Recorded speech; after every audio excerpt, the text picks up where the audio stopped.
financing two wars, and trade regimes that basically deindustrialize our country, impoverish workers in other countries, challenge basic sovereignty rights for folks, challenge food safety and security for people, ignores basic human and workers' rights, labor's rights. We've got 3 trade agreements up before Congress right now, Korea, Panama, and Colombia. And I just want to say this to you. It's amazing. We're asking them to not pass any of those trade agreements. We recognize that Washington State is the only export surplus state.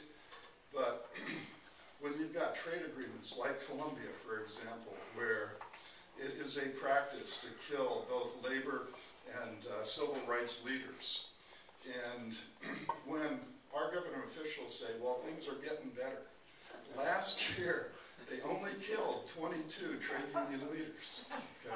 Down from 45 the last year. My response is this: what if the story was different? What if they'd only killed 22 CEOs last year? Okay? Down from 45 the year before. Are we really saying that that's better? It's a good start.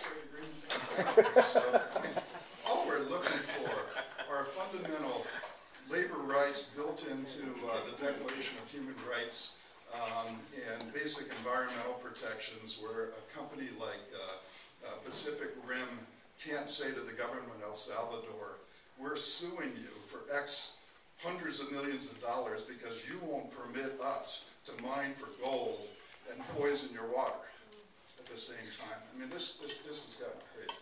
Anyway, I'm gonna end with this.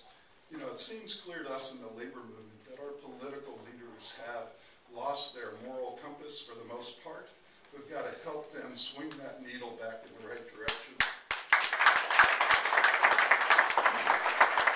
You know, we celebrated earlier this year the anniversary of the assassination of the Reverend Dr. Martin Luther King, 43 years.